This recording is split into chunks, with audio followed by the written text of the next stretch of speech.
to remove the barriers to the provision of broadband services by local governments, who in many small communities can fill the gaps that have been left by the commercial broadband providers. And third, our most urgent need is for a comprehensive statutory reform of the high-cost program.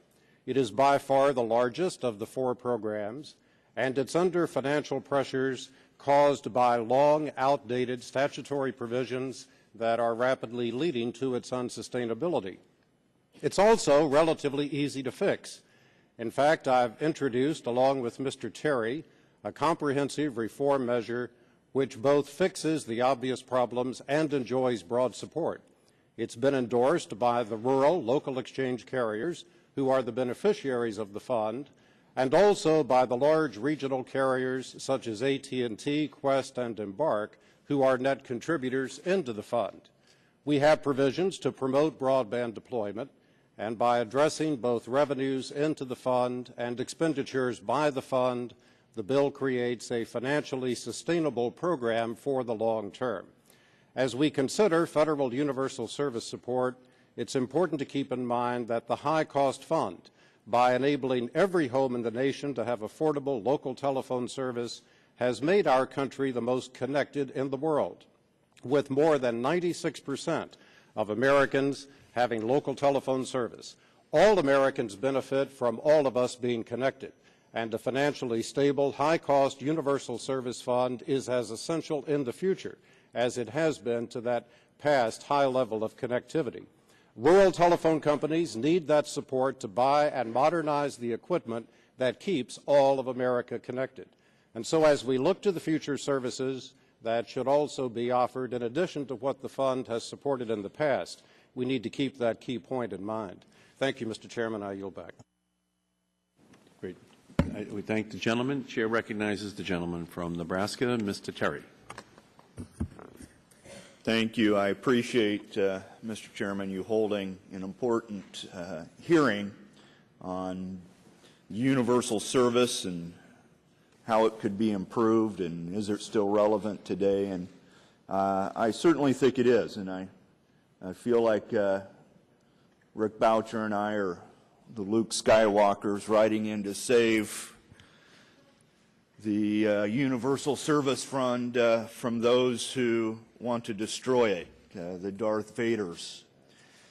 And when you look at this from the 40,000 feet, why did we develop universal service back in the 30s? And that's because we felt it was important that all of America be connected to then plain old telephone service, because then it was only the urban areas that had telephone.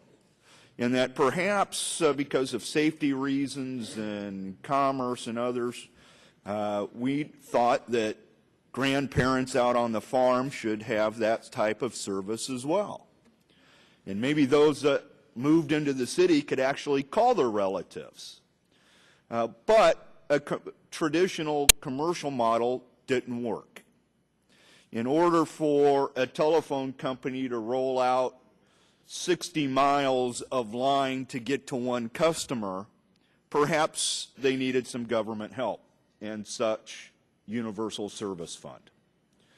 Today, as we look at that basic premise of providing basic services to high-cost areas, now just basic rural, that same farmhouse 60 miles away from the town of 1,500 people still exists today and is being served rather well because of universal service help. It doesn't provide 100% of the cost. In fact, it provides about 1/3 of the subsidy necessary to supply telephone service. Does this fund need to be modernized? Absolutely. The 1930s model does not work well in the 21st century, where basic services have changed, or perhaps the methodology of providing those services have changed in a digital world. And USF for high-cost areas is trapped in that 1930s model, when someone receives the subsidy under USF, they only get to use it to maintain. They're forbidden to modernize with it, and that's what the voucher Terry bill does, is allows them to use those dollars to modernize into the 21st century so that they have the equal services that we do in suburban and urban America. And that's what I think universal service should be about. The gentleman's time has expired. Chair recognizes the gentleman from Michigan, Mr. Stupak. Thank you, Mr. Markey. I'll be in and out today because I'm the third bill on the floor today, so I'll be down on the floor. But I did want to be here because of very important legislation we're considering, or at least the Universal Service Fund. And for my district, it's critically important that we have Universal Service Fund. Every time I go home to my district, I'm reminded how far we've come in rural telecommunications, but I'm also reminded on how far we have to go. When Congress enacted Telecommunications Act 1996, we committed ourselves to a goal of providing affordable access to the telecommunications network for all Americans through the creation of Universal Service Fund. Since its establishment, over $43.5 billion has been distributed to improve telecommunications access, and almost every American today has access to phone service. According to the U.S. Census Bureau, the national telephone penetration rate is 97.6%.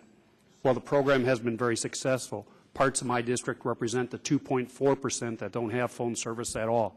In total, I have 17 areas that lack service in my district due to geographic challenges. While the Universal Service Fund has been successful in expanding access, the program does need some reforms. First, funding should be prioritized to areas that need it most. The recently passed Farm Bill contained changes to the Rural Utility Service Broadband program to focus funding to the rural areas that need it most. I believe a similar emphasis should be placed on universal service funding. Second, universal service concept should include affordable broadband access. Universal broadband access is vitally important for the rural economy to remain competitive in today's global market. While broadband access may be a matter of economics to the industry, to my constituents, it's a matter of necessity. And third, the funding mechanisms needed to be expanded and diversified to strengthen the future for the fund. Expanding broadband service cannot be done on the cheap. One of the biggest challenges facing Universal Service Fund is that those footing the bill are becoming fewer and fewer while our needs continue to grow.